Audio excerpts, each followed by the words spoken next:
Hello. So this is part two of the doctrine of I don't know what to call it, perfection, what it's like to be perfect. I have no idea, but I hope you guys saw my first one, so you kind of know where I'm coming from. So in the first one that we discussed about the formation, growth, completion stage, and then perfection. Okay. Now in great detail, how it's like to be perfect.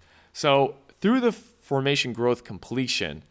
These are the stages where we get to reflect, and we may have moments of experiencing God's heart at some level or experiencing God's mind at a moment in certain situations. Okay? But we also get to reflect, oh, this is what God probably must have went through and so forth, especially being a parent. Okay? Being a parent in the completion stage where you take ownership of love and you get to look at your children and really reflect, this is how God feels about his own children, okay? Whether the children bring so much joy or the children bring the parents anguish, we could reflect and feel this is what God must have been going through. In a way, we could claim that and say, wow, I'm going closer to God's heart, okay? Now, when it comes to then perfection, okay?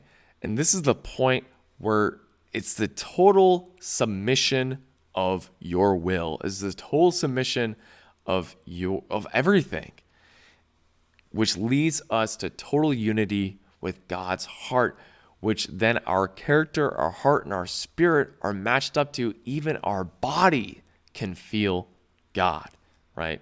So imagine this, how it's like to be perfect. Okay? This isn't blasphemy or whatever. This is something that we could actually see in the Bible, looking at what Jesus has been through in his life. Okay? Now, it's like frequency or waves. Okay? God has a certain frequency and a wave. And eventually, as we're growing up, we then match up to that frequency and that wave where we get to feel God's heart, his mind, and his will all at the same time. Now, just imagine. I'm going to ask you a question. Have you ever, in a moment, experienced someone's heart or experienced someone's mind, right? Reading someone's mind, feeling someone's heart perfectly, right? In a moment, you know exactly how they feel. You know exactly what they're thinking, okay? There could be someone that you could exactly feel the joy that they have, or exactly feel the sadness, or even the anger and the sorrow that they have. All right. You can exactly read their mind. You know what their mind is saying right now. There's times where people finish each other's sentences, which I know that sounds like puppy dog love and so forth, which again, there is a truth to that. There is a quality to that of oneness and unity. Okay, finishing each other's sentences. But you also can read someone's mind, whether it's someone that's a good person, that's having something good to say in their mind, or someone that's actually a pretty bad person that has something to say about their mind. What does it take to have those experiences of that oneness of heart and or mind with someone else? Okay, what does it take? It takes relationship. Okay, it takes relationship. Right? And it could be someone that you've been in a relationship with as a friend, a lover, or even as an enemy for some odd amount of years. It could even be the first time you meet that person, but you've been through so many types of people that have similar qualities. You kind of exactly know where that person is coming from. So you don't have to go through so much time spent of knowing that person per se. Okay?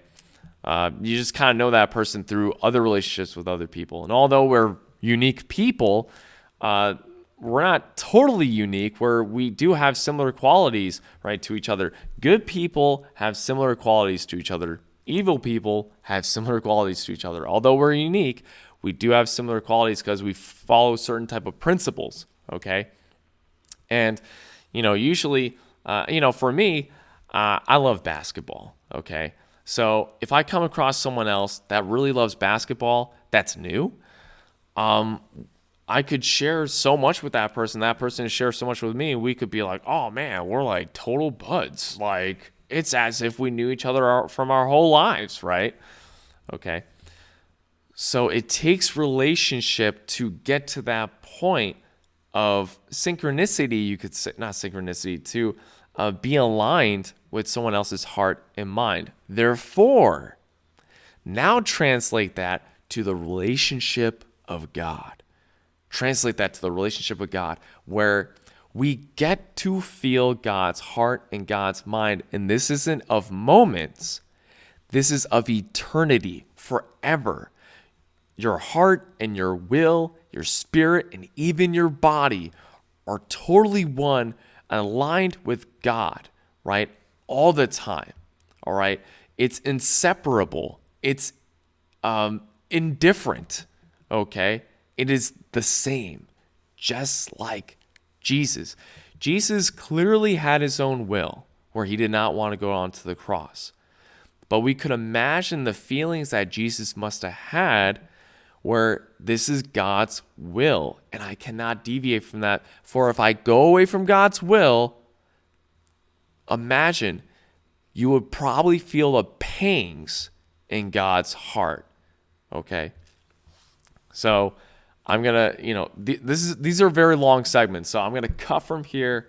The next video, I'm going to talk about what it's like to be a perfected person and to deviate from God's heart. I'll see you in the next one. Peace out.